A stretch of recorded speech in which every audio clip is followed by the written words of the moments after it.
We often grow up believing that love is something we earn through perfection, being the prettiest, the most agreeable, the most impressive. We learn to perform, to fix our hair just right, to say the right thing, to never show too much, never need too much, never be too much. We start thinking love is something we have to qualify for. But real, lasting love doesn't come from perfection. It comes from emotional safety. Emotional safety is the feeling that you can show up as yourself fully, honestly, vulnerably, without fear of judgment, rejection, or abandonment. And this is the real reason why men fall in love. Not with the version of you that's perfectly curated, but with the version of you that allows them to feel, to be human, to be seen, and to see you. Let's be real. Men are raised with a ton of pressure. Be strong, be stoic, don't cry, don't need help. So when a man meets someone who creates a space where he can drop the armor, not be judged, not be criticized, not feel like he's failing, that's where the real connection begins. Emotional safety isn't weakness, it's power. It's rare, and it's magnetic. You don't create emotional safety by trying to fix everything for him. You don't create it by being perfect. You create it by being present, by being honest, by showing your own vulnerability. When you say, hey, I've had a tough day, instead of pretending you've got it all together, you're giving permission. You're inviting honesty, you're building trust. You're saying, you don't have to be perfect here, and neither do I. Men don't fall in love because they're impressed. They fall in love because they feel understood. They fall in love when their nervous system relaxes around you, when being with you feels like coming home. Not because it's always peaceful, not because you never argue, but because it's real. Because you don't make love a performance. You make it a connection. That kind of space is rare. And men notice it immediately, even if they can't put it into words. They feel it when you don't interrupt their silence. When you hold eye contact without needing to fill the space. When you listen instead of waiting for your turn to speak. When you aren't trying to manipulate the outcome, but instead letting the moment unfold. And here's what people don't say out loud enough. Emotional safety isn't about never having conflict. It's about how you move through conflict. Do you listen when you're angry? Do you try to understand before you respond? Do you allow space for both people to have feelings without making one of you wrong? Because when a man feels emotionally safe, something changes in him. He becomes more open, more loyal, more invested. He stops holding back. He starts showing up, not because you chased him, not because you convinced him, but because his heart chose you in a place where he felt like he could actually land. This doesn't mean you abandon your standards. It doesn't mean you become a doormat or accept bad behavior. It means you stop performing and start connecting. It means your energy says, you can be human here. I am too. That's why trying to impress a man never works long term. Because you can't sustain a performance forever. Sooner or later, the real you comes through. And if you've built the relationship on a need to impress, the connection won't survive authenticity. But if you build it on emotional safety, then your humanity only deepens the love.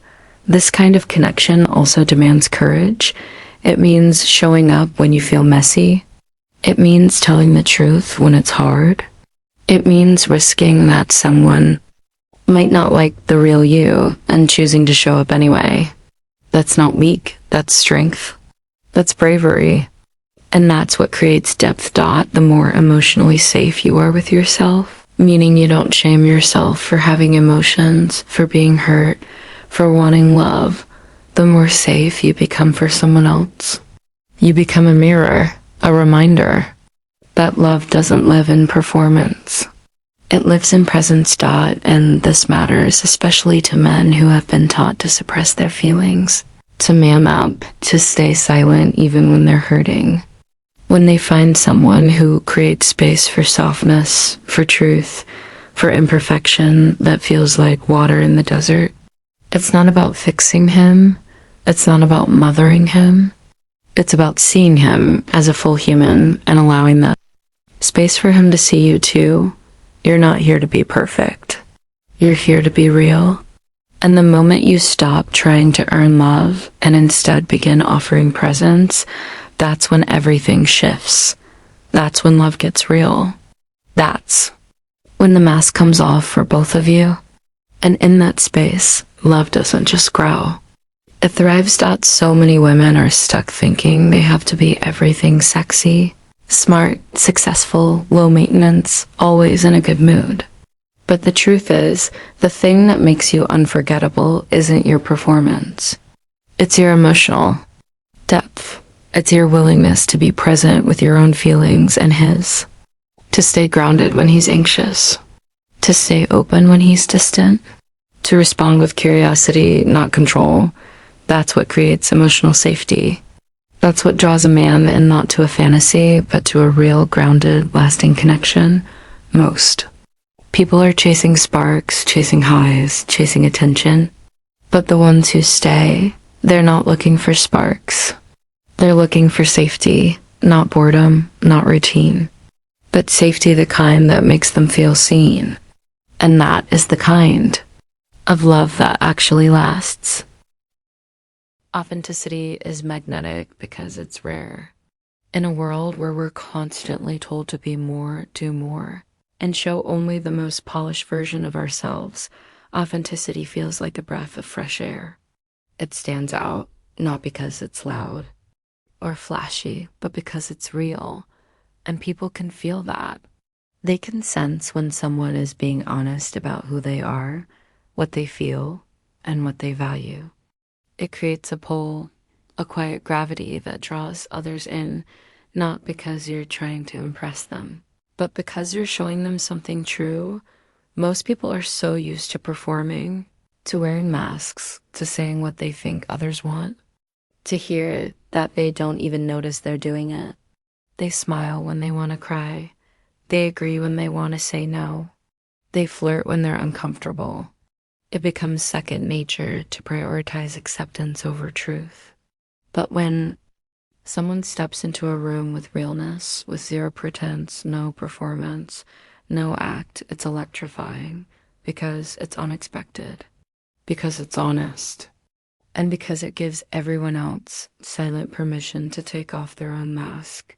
When we talk about attraction, we often talk about appearance, style, charm, confidence.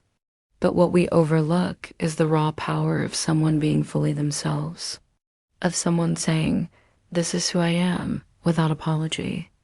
Not in an arrogant way, but in a grounded, self-aware way. That kind of energy is magnetic because it's solid. It doesn't fluctuate based on approval. It doesn't shift based on who's watching. It's stable, and people feel safe around. Think about the people you're naturally drawn to. The ones who feel easy to be around. The ones who aren't trying too hard. The ones who don't hide their quirks, who admit when they're nervous, who laugh at their own awkwardness.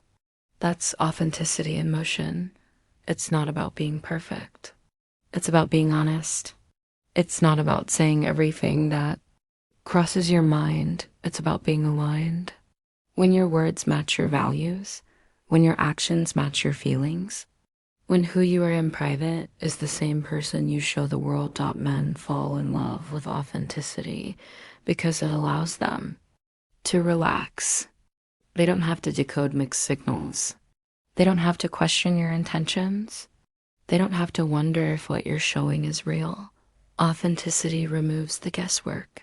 It creates clarity. And in relationships, clarity is everything.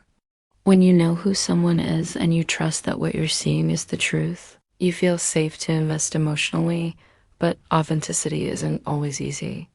It requires self-awareness. It requires courage. It means you have to know who you are and be okay with the fact that not everyone will like it, and that's the hardest part. Because being real means risking rejection. It means some people will walk away. Some won't understand you. Some will prefer the version of you that smiles more, talks less, agrees more often, but the right people, they'll be pulled in by your truth. They'll respect your boundaries. They'll admire your clarity. They'll be drawn to the fact that you know who you are and aren't trying to be anything else. There's something wildly attractive about someone who doesn't need constant validation, who doesn't change their personality depending on the room they're in, who doesn't try to mold themselves into someone else's ideal. That kind of person feels trustworthy, because if they're not lying to themselves, they're not likely to lie to you. And that builds a foundation for real love. Authenticity is also contagious. When you're real, you make it safe for others to be real too. You make it okay to be vulnerable. You create an emotional environment where depth can grow. That's why authentic people often find themselves surrounded by meaningful connections, because they invite them, not through effort, but through honesty. Through simply being themselves, they draw in the people who resonate with their truth. So many of us were taught, directly or indirectly, that we had to be more palatable to be loved. Be quieter, be prettier, be less emotional, be more agreeable. So we shrink, we edit ourselves, we wear masks. And then we wonder why our relationships feel shallow, why we feel unseen, why we feel lonely, even in a crowd. The answer is simple. When you hide who you are, the people who love you don't know you. They know the mask. And even if they love the mask, it doesn't satisfy you. Because deep down, you know they're not loving the real you. That's why authenticity is so powerful. And love, when you're honest about who you are, and someone loves that version of you, not the one you think they want, but the one that's real, that love hits different. It feels safe. It feels grounding. It feels like home. Because you're not constantly managing an image. You're just being. And that allows love to flourish. Authenticity also brings clarity faster. When you're real from the beginning, people can self-select out. The ones who aren't aligned with your values, your humor, your pace, they'll leave. And that's not a loss, it's a gift. It means you don't waste time trying to maintain something that was never right to begin with. On the other hand, the people who stay, the ones who light up around your truth, they're choosing you, not a filtered version of you, not a performance. And that's where real attraction lives. It's not in perfection, it's in presence. It's in honesty. It's in the moment when you're not trying to sell yourself and you let yourself be seen. When you stop worrying about being too much or not enough. When you just speak, when you just laugh, when you just exist without apologizing for the space you take up in romantic relationships. Authenticity also allows intimacy to grow. Not just physical closeness, but emotional intimacy, the kind that creates real connection, the kind that builds trust, loyalty, and deep love. Because when you're authentic, you create space for honest conversations. You can talk about your fears, your dreams, your triggers, your history, and that kind of openness builds a bond that's stronger than chemistry. It creates partnership. People are starving for realness. In a world of filters and edits and highlight reels, people are craving connection. Not with your achievements, not with your image, but with your essence, your truth, your heart, your story, the messy parts, the strong parts, the evolving parts. That's where the magic is. You don't have to be the loudest in the room. You don't have to be the smartest or the most beautiful. You just have to be you. That's what draws people in. That's what makes you unforgettable. That's what keeps someone coming back, not because you dazzled them, but because you moved them. Because you let them see the parts of you that most people hide. And in doing that, you gave them a glimpse of what real love can look like. Confidence and boundaries, not control, is one of the most powerful dynamics in healthy relationships, and it's often misunderstood. We're conditioned to believe that if we want love, we have to manage it, direct it, and control the outcomes. We try to anticipate what someone else wants, say the right things, avoid conflict, and steer the relationship toward the result we're hoping for. But real power in relationships doesn't come from control. It comes from boundaries. And true, confidence is being able to set those boundaries without fear, guilt, or the need to manipulate anyone else. When you're confident in your boundaries, you know what you will and won't tolerate. You know what feels good for you, what feels safe, and what aligns with your values. And you don't wait for someone to validate your feelings before you honor them. That's the difference between confidence and control. Control says, let me change you so I feel better. Boundaries say, I will take responsibility for what I need and I trust you to do the same. That's respect. That's maturity. And that's what builds deep trust. Control is rooted in fear. Fear of abandonment, fear of rejection, fear of not being chosen, so we overfunction, we try to fix people. We stay silent to keep the peace, we chase, we beg. We explain ourselves over and over again, hoping someone will finally understand. But boundaries don't come from fear, they come from clarity. They come from a grounded sense of self, a quiet, steady belief that your needs are valid, your feelings matter, and you don't have to contort yourself to be worthy of love. Confidence in boundaries is attractive because it communicates that you respect yourself. And when you respect yourself, others feel that. You don't need to yell, threaten, or prove a point. You simply state your needs. You hold your line. You don't try to force someone to be who they're not. You just decide what you will do if the behavior continues. That's the difference. Control is about changing the other person. Boundaries are about protecting your own peace. Men respond deeply to women who lead with this kind of quiet strength. It's not about dominance or manipulation. It's about being clear. A woman who says, I don't raise my voice when I'm upset, so I'll step away if this continues, is not controlling the man, she's honoring herself.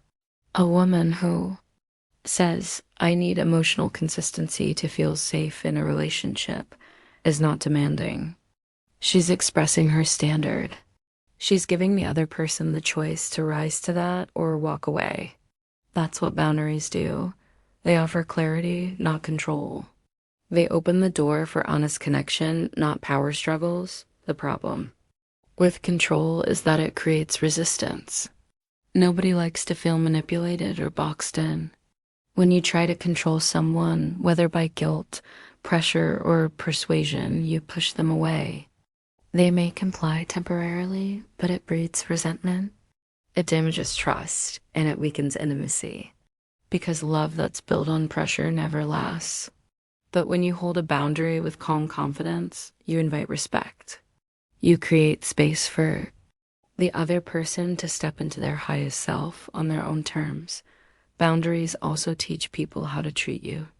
Not because you're punishing them, but because you're showing them what you expect.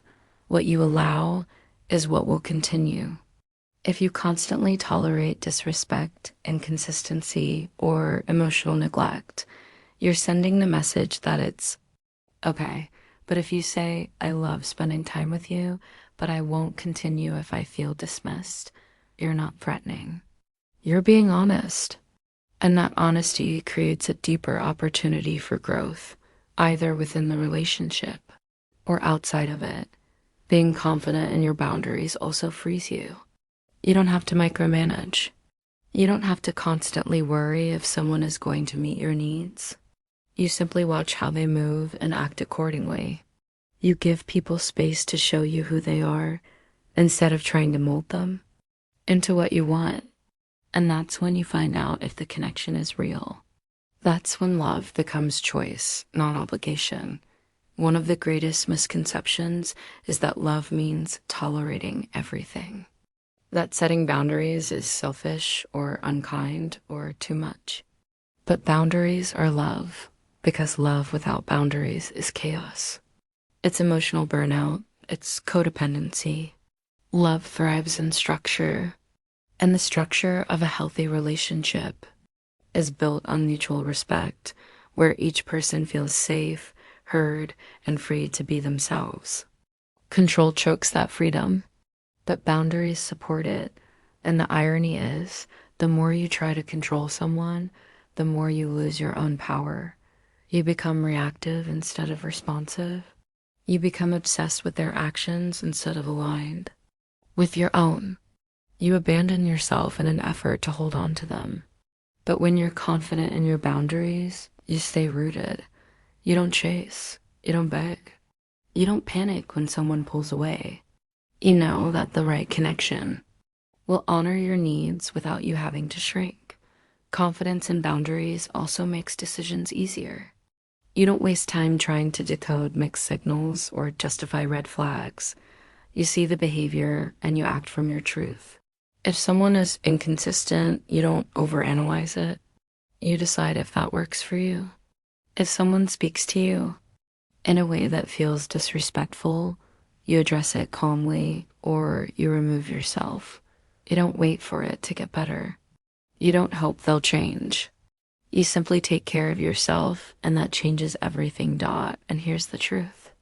The right man doesn't feel threatened by your boundaries. He feels safe because of them. He knows where you stand. He doesn't have to guess what matters to you. He respects that you respect yourself. That's not a turn off, it's a turn on. Because it signals emotional intelligence. It signals maturity. It signals that you're not here to play games. You're here for something real. When you stop trying to control outcomes and instead stand firm in your boundaries, you become magnetic.